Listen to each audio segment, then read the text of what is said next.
పేరెంట్స్కి ఇష్టం లేని పెళ్ళిళ్ళు చేస్తుంటే పిల్లల్ని లేపేస్తున్నారు. అదే పిల్లలకి ఇష్టం లేని పెళ్ళిళ్ళు చేస్తుంటే చేసుకున్నోనే లేపేస్తున్నారు. లేపేయడం చాలా కామన్ అయిపోయింది. ఈ వీడియోలో ఫోర్సిబుల్ మ్యారేజ్ వల్ల ఎంత నష్టం జరుగుతుందో అనేది చాలా క్లియర్గా ఎక్స్ప్లెయిన్ చేస్తాను. సో చివరి వరకు స్కిప్ కొట్టకుండా చూడండి. మనం 2026లో ఉన్న స్టిల్ ఈ రోజుకి ఎమోషనల్ బ్లాక్మెయిల్ చేసి అమ్మాయిలకి పెళ్లి చేస్తున్న పేరెంట్స్ చాలా మంది ఉన్నారు. ఈ ఫోర్సిబుల్ మ్యారేజ్ అనేది లిటరల్లీ రేప్ కంటే చాలా దారుణమైంది. అంటే మీ కూతురికి ఇష్టం లేకపోయినా బలవంతంగా లీగల్గా అవతల వాళ్ళకి రేప్ చేసుకొని పంపిస్తున్నట్టు అర్థం. నాకు తెలిసైతే అమ్మాయిలకి ఈ పెళ్లిళ్ళ మ్యాటర్లో వాళ్ళ చాయిసెస్ జీరో ఉన్నాయి అనేది నా very personal opinion. And more over Indian పేరెంట్స్కి పరువు అండ్ సొసైటీ వాళ్ళు ఏమనుకుంటున్నారు అనేది చాలా ఇంపార్టెంట్ అయిపోయింది. కానీ ఫస్ట్ మీ కూతురు ఏమనుకుంటుంది అనేది తెలుసుకోండి. ఈ రోజుల్లో అమ్మాయిలు చాలా ఇండిపెండెంట్ అయిపోయారు. వాళ్ళు మనీ కంటే కూడా లాయల్టీకి ఎక్కువ ప్రిఫరెన్స్ ఇస్తున్నారు. పేరెంట్స్ కూడా ఆలోచించాల్సిన టైం వచ్చేసింది. డబ్బు లేనడికి ఇచ్చి నా కూతురు గొంతుకోయమంటావని మీ ప్రేమ నేను అస్సలు కాదనట్లేదు.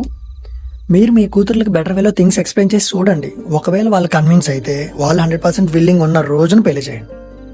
లేదు నేను వాళ్ళనే పెళ్లి చేసుకుంటాను స్ట్రాంగ్గా కూర్చున్నారు అనుకోండి, వాళ్ళకి ఇచ్చి పెళ్లి చేసేయండి. ఎంత అండర్స్టాండింగ్ ఉంటే వాళ్ళు అంత స్ట్రాంగ్గా ఉంటారు.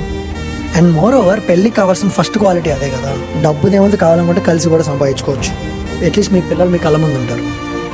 నాకు తెలిసి పెళ్ళిళ్ళ విషయంలో అమ్మాయిలకి 100% చాయిసెస్ వాళ్ళ చేతుల్లో ఉన్న రోజున 100% ఇండిపెండెంట్ ఉన్నారు అనేది నేను పర్సనల్గా నమ్ముతున్నాను. మీ ఒపీనియన్స్ ఏమైనా ఉంటే కామెంట్స్లో షేర్ చేయండి.